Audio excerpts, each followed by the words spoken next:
রোজায় ক্রেতাদের ভিড়ে সরগরম দেশীয় কাপড়ের পাইকারি বাজার নরসিংদীর শেখেরচর বাবুরহাট। এখান থেকে কাপড় কিনতে ভিড় জমান দেশের নানা প্রান্তের খুচরা বিক্রেতারা। এ বিষয়ে শেখেরচর বাবুরহাটের কাপড়ের বাজার থেকে বিস্তারিত জানাচ্ছেন প্রতিনিধি সোহাগ মিয়া। অন্যতম এবং বৃহত্তম পাইকারি কাপড়ের হাট শেখেরচর বাবুরহাটে এখন রয়েছি এবং এই বাবুরহাটে আপনারা দেখতে পাচ্ছেন যে সময় বেলা বাড়ার সাথে সাথে দোকানপাট খুলতে শুরু করেছে। এই বাবুরহাট বাজার বাংলাদেশের অন্যতম এবং পাইকারি বাজারের মধ্যে সবচেয়ে বৃহৎ এবং এটি অতি প্রাচীন।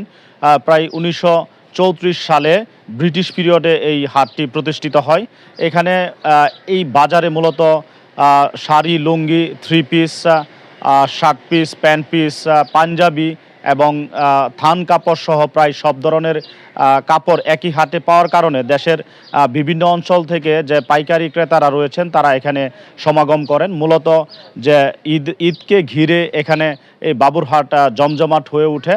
রমজানের প্রায় 2 সপ্তাহ আগে থেকে এখানে ক্রেতাদের সমাগম বাড়তে থাকে, যার ফলে বিক্রেতারাও এখানে মোটামুটি যে দোকানগুলো রয়েছে এই দোকানগুলোতে তারা বিভিন্ন রং বেরঙের যে কাপড় রয়েছে সেগুলো সাজিয়ে তারা বসেন।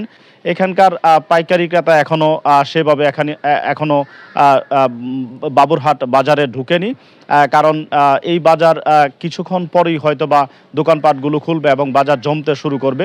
এই ছিল নরসিংদীর শেখেরচর বাবুরহাট থেকে সবশেষ খবর।